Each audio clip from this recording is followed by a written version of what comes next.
판단하실 것 같고 지금 윤 대통령이 오늘도 뭐 일정을 소화했다라고 보도는 나오고 있던데 김건희 여사도 모습은 안 보이더라고요. 그러니까 순직한 이 공무원들, 제복 입은 영웅들, 그러니까 자녀들을 대통령실에 초청했는데 이 자리 같은 경우는 대통령 이제 부부가 나올 법도 한데 윤 대통령만 모습을 보여서 아, 지금 김건희 여사를 향한 여러 가지 의혹에 대해 부담감이 있는 거 아니냐? 아니면은 보수 언론까지 나서서 비판하다 보니까 아, 좀 자중하자 이런 분위기가 있는지 바뀌는 분위기인지 어떻게 좀 판단해야 될까요? 어떻게 좀 보세요? 언젠간 나오겠죠. 바뀌겠습니까? 네. 맞죠. 아, 뭐 이구동성으로 말씀하시는데 조만간 또 이렇게 모습 드러내서 또 어. 대통령 행보하시겠죠. 그래요. 예, 한번 시장 가실 것 같습니다. 시장. 대구 쪽에. 대구 쪽. 예, 예. 가서 한번 기 한번 얻고 오셔야죠. V 가서 제로. 이제 예. V 제로라고 하던데. 예. V V 제로. V1에서 V0까지 올라갔습니까 지금?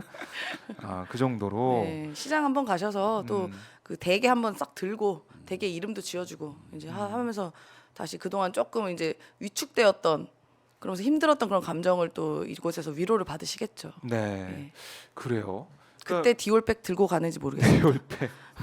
그러니까 디올백 얘기가 계속 나오고 있고 뭐 지금은 보도가 많이 안 되고 있지만 어쨌든 국민들 내리 속에 제가 개인적으로 며칠 전인가요 어디 카페를 갔는데 이 여성분들이 삼삼오오 모여서 이 대화를 많이 하고 있더라고요. 근데 디올백 얘기 하더라고요. 그 백 진짜 받은 거 맞냐, 뭐 받았으면 어떻게 됐냐 이렇게 궁금해하는 그런 목소리가 있기 때문에 보도는 많이 안 됐는데 네. 좀 여론상으로 많이 퍼졌구나 이런 네. 생각도 좀 들었어요. 저는 네. 개인적으로 거의 다 알걸요. 다 아는 상황이다. 왜냐하면 네. 이게 지금 잘 대처를 해야 되는 게 네. 우리가 2015년, 그러니까 2016년도에 그 박근혜 대통령 국정농단 사건으로 탄핵이 됐고 그 전해 말에 기억을 더듬어 보면 정윤회 사건, 네, 정윤회 네. 문건 사건이 문건. 당시에 청와대에서 있었어요. 맞아요. 그때 문제가 됐던 분이 지금 민주당의 조홍천 의원, 박관천 행정관 이런 분들이었는데 그때 정윤회 문건에 내용이 뭔지 아세요? 권력서열 네. 순위가 나와요. 1위가 최순실, 2위가 정윤회, 3위가 박근혜라는 그런 얘기들이 나와요.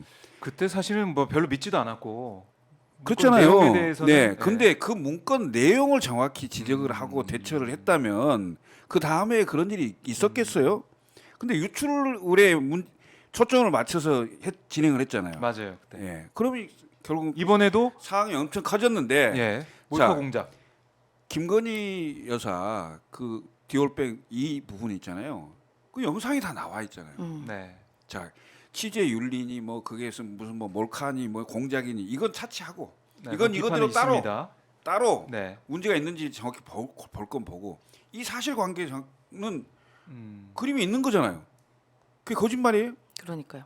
그러니까 이 부분에 대해서 저는 심각하게 보고 접근을 해야지 무슨 그 뭐 몰카 공작이라고 이렇게 네, 그냥 네. 몰아버리고 이렇게 해서 그냥 넘어갈 수 있는 사안이 아니단 말이에요. 휘발성이 엄청 강한 사안입니다. 이것은. 어.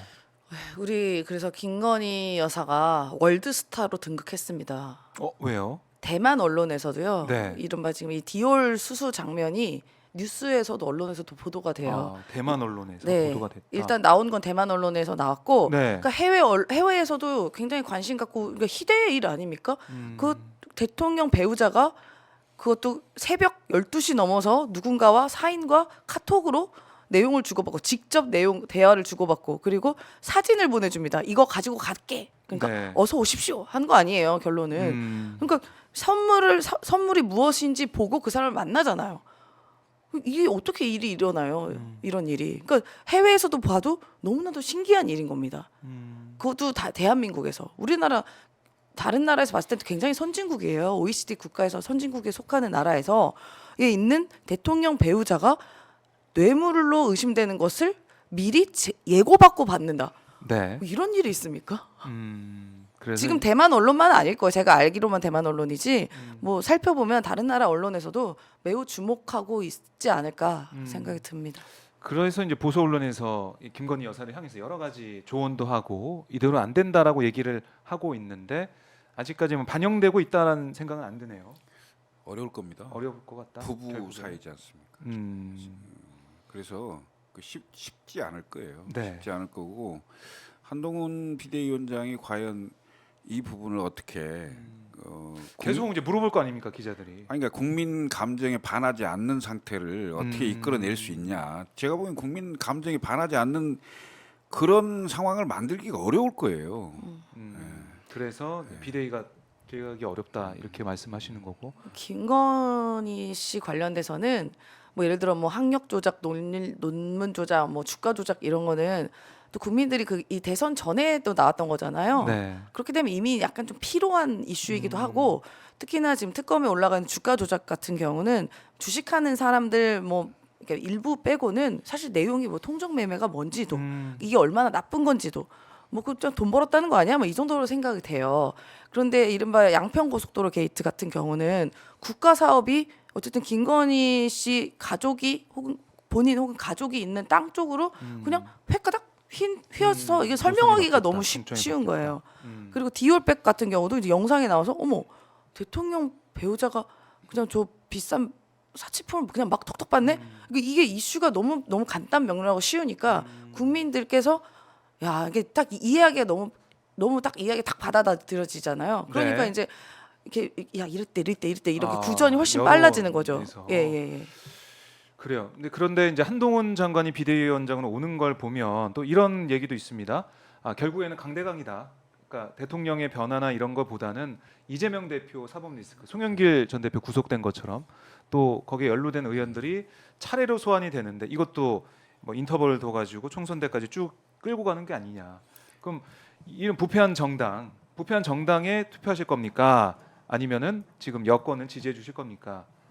비교를 할 수 있게 이슈 덮는 걸로. 민주당은 좋겠는데 내가 보니까. 왜요? 예? 왜요?